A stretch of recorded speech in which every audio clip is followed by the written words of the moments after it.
pas forcément le droit d'être là. Et pourtant on est rentré. Du coup, compare ça à du vandalisme. Le graphe pour moi c'est la liberté. Le graffiti c'est comme une maladie qui nous ronge.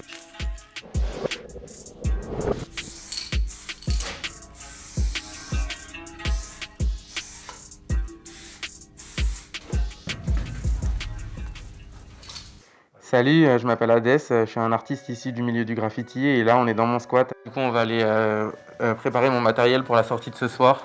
Moi en général je graffe avec des sprays de peinture que soit j'achète, soit j'essaye aussi le maximum de les récupérer dans les bennes des grands magasins. Le plus important aussi ça va être d'avoir des bonnes lampes frontales. Voilà, histoire d'y voir clair quand on est dans les souterrains. Il faut prendre de l'eau, histoire de ne pas mourir déshydraté. Un marqueur, toujours. Il y a des moments où voilà, on ne va pas sortir une spray, faire du bruit. Voilà, c'est direct pour marquer notre blase de tagger partout. Et un trousseau de clés adapté à la sortie de ce soir. Là, je me recopie une clé pour ce soir. C'est juste que par rapport au prix du serrurier, c'est plus rentable de le faire soi-même. Je te donnerai pas la localisation du lieu. Ce que je peux te dire, c'est qu'on est dans des galeries techniques, qu'on est potentiellement sous Paris. On n'a pas forcément le droit d'être là, puisque comme tu as pu le voir, c'est pas ouvert au public. Et pourtant, on est rentré. Pourtant, on a pu trouver ici un espace de paix et de liberté. En tout cas, moi, je le vois comme ça. Moi, à la base, je viens forcément du graffiti. J'ai pas commencé à peindre dans la rue, j'ai commencé à peindre chez moi à 7 ans. Et puis voilà, de fil en aiguille, de la petite ceinture, ça commence à descendre dans les catacombes. Au final, on commence à traîner sur les toits et puis on commence à développer des compétences pour s'introduire dans des lieux. Le personnage que j'ai développé, qui est inspiré du coup des Sylvains dans Miyazaki ou des personnages dans Numéro 9. Certains les appellent les fantômes, moi je préfère appeler ça des âmes. Ça parle des morts, ça parle aussi des vivants. Là, en l'occurrence, c'est un peu un autoportrait.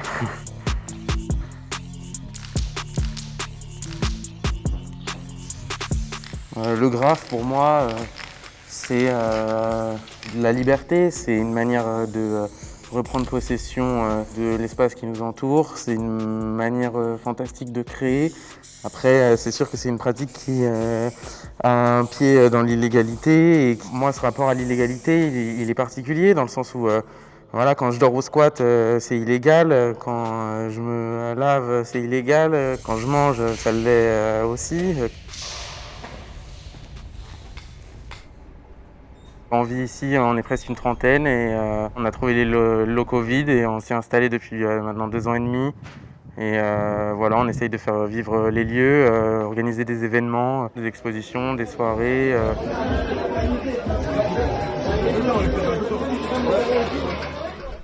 Là, on est dans l'atelier de peinture du squat. C'est ici que mes colocs et moi on crée. Ça nous permet d'avoir du matériel, de mettre de la peinture sur le sol, sans détruire un appartement dans lequel on sera en location. Là, c'est un ami qui s'était monté une cabane. Il y a vécu pendant 6 mois. C'était un endroit hors du temps dans lequel on a aimé se retrouver. Les différents espaces, je les ai dispatchés. On a chacun nos espaces et ici, c'est chez moi du coup. Moi, la première fois que j'ai voulu m'installer en squat, c'était surtout par nécessité. Je travaillais, mais j'avais aucun moyen de me loger, à part des listes d'attente dans des foyers de jeunes travailleurs. Mes parents, ils étaient en procédure de divorce, que c'était un peu compliqué entre les deux, que à la maison, il y avait pas mal de violence, que voilà, c'était pas un environnement dans lequel je pouvais m'épanouir.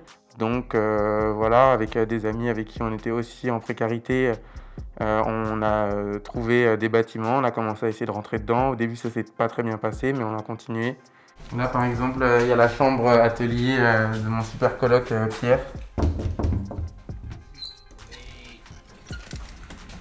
Ça va Pierre, comment tu vas? Bonjour, je suis Pierre. Alors l'ambiance quand nous sommes dans des squats, c'est comme une ambiance dans une maison où du coup juste il y a 30 personnes. Ce qui est encore mieux c'est quand c'est tes copains, nous on a de la chance, on est entre nous. Et après il y a toujours des petits problèmes parce qu'on vit à beaucoup. C'est tout simplement l'ambiance de vivre à beaucoup, au même endroit. Tu vois, par exemple, ça peut faire partie de nombreux papiers qu'on reçoit. Voilà, un commandement de quitter les lieux. On devait partir le 11 novembre 2023. La fin de la trêve hivernale, c'est dans 3 jours. Je pense qu'il y a moyen que quand vous regardiez ce reportage, on soit plus là. Quand on a repéré ce bâtiment, il était abandonné depuis 2012. Donc ça veut dire que ça fait maintenant plus de 10 ans que ils n'en font rien. Et quand on voit le prix du logement à Paris et qu'on n'est pas d'accord avec ça, c'est une forme de contestation de s'octroyer un logement. On n'est pas, si vous voulez, forcément des méchants bandits qui s'attaquent à la maison d'un particulier.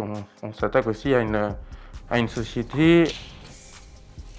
Moi, j'ai pas forcément trouvé la place qui me convenait dans une société qui me convenait. Sans le graffiti, je sais pas ce que je ferais, peut-être du sport. En tout cas, voilà, j'ai trouvé le graffiti, c'est comme une maladie qui nous ronge et qui fait qu'on pense qu'à ça tous les jours. Et que même quand on peint pas, on est dans le graffiti dans notre tête.